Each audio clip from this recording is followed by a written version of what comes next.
die Verbrennung der Amerikaner. What is up, my sexy mates of YouTube? My name is Aussie Marcel, and in today's video I'm going to be giving my first impressions of Davidoff's Run Wild for Him. Now, I picked this up at Priceline today after work for $69 Australian. That was off sale, so that was the retail price. Generally, I don't recommend picking up any fragrances at their retail price.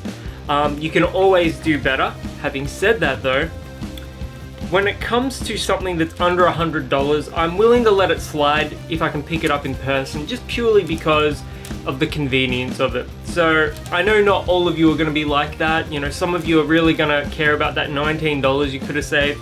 But in my situation, it's not that big of a deal, and it means I get to unbox it and share my thoughts on it here on YouTube, and that's exactly what I'm going to be doing. So, presentation, pretty basic. Sort of like a sage green sort of pearlescent packaging. Sort of reminds me of, like, if you've ever played Need for Speed Underground or Underground 2, where you could get the pearlescent paint jobs on the car. It does remind me a little bit like that. That's going to be sort of like a deep dive reference for some of you, but those that know will know. And here is the packaging without the cellophane. I can actually smell something through the box, so it might be strong. I don't really know anything about the Run Wild line of fragrances. I just walk past it every time. Thought I'd pick it up, and yeah, there's the ingredients on the back. In case you're wondering, just pause it. Maybe look it up if you would like. Alright, the bottle is not the worst I've ever seen. I kind of like it. It's a little basic, but there's nothing wrong with basic. Is the cap magnetic? Nope, that's disappointing. I don't even know if this is real metal. I think this is fake. Some sort of solid plastic, I think. Out of the atomizer. Don't actually get a huge amount of smell, which is maybe the box that smelled weird. I definitely get the fragrance out of the box, but not from the atomizer, so that's a little weird, but let's have a go.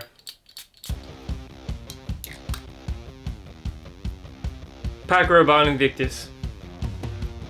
Invictus or Invictus Aqua, take your pick. Wow, it's $69 for something like this. Not the best price proposition, I'll tell you that.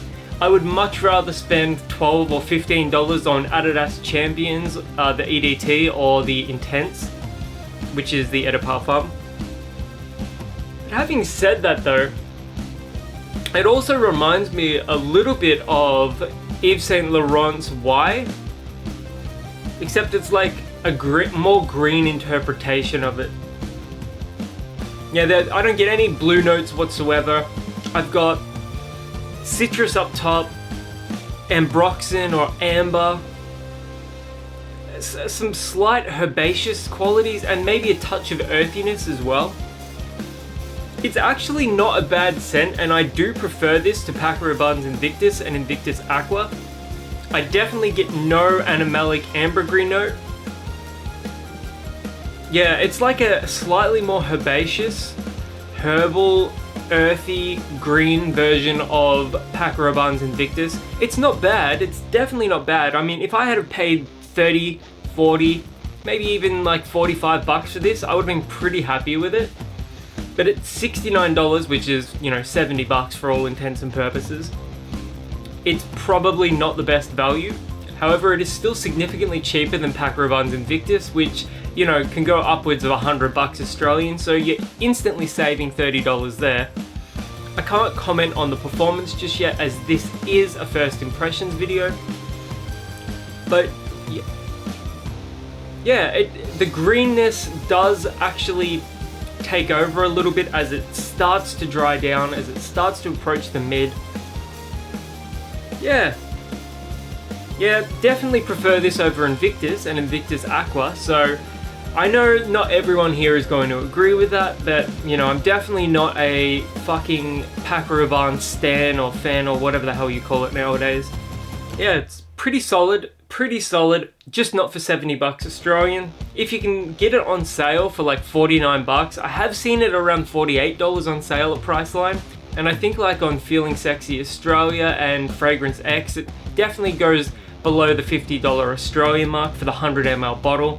I would recommend it at those prices, but not at the 70 buck mark. But again, in saying that, I do prefer this to Invictus. And yeah, if you've ever worn Davidoff's Run Wild before, let me know in the comments below. I can't wait to hear what you guys have to say. And until the next video, my name is Aussie Marcel, and I'll catch you guys around.